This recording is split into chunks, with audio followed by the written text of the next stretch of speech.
During this season of thanks, many people are counting their blessings, and one La Crosse school is no different. Last year, the reduction of a position left questions as to who would run a much-needed food pantry at Franklin Elementary School.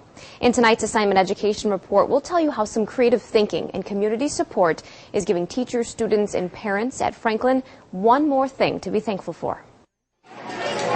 A hot meal during these cold months isn't something that's taken for granted at either Hamilton or Franklin Elementary schools. Well over 70% of the students that attend these schools are receiving free and reduced lunch. And while their bellies get filled during the noon hour, that may not always be the case when it comes time for dinner. We know that those families have a little bit more of an economic need and need that support for groceries. So like many of the schools in the La Crosse district, Franklin houses a food pantry.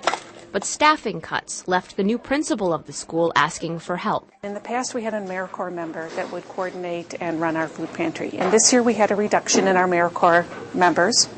And I wasn't sure what to do. After talking with the community outreach coordinator for the district, they decided to tap into our community and found 4 people to help sort, bag, and distribute monthly bags of food. I knew there was a need, a greater need maybe at Franklin than some of the other schools I volunteer with. These volunteers spend about 3 hours a month preparing the 80 grocery bags of food for students at Franklin.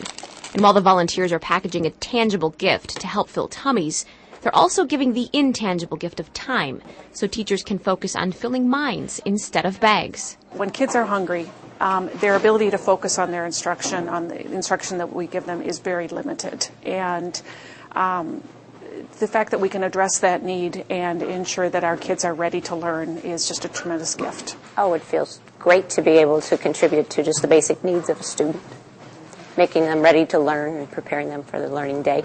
A contribution that has many staff members at Franklin Elementary School counting their blessings. I'm thankful that the community of La Crosse steps up and helps each other, and that there's a larger family that people consider when they think about what they're thankful for and how that they provide for each other. There are many partners that help stock the food pantry. Some of them include the Piggly Wiggly, the Hunger Task Force, and also Jim's Grocery Bag.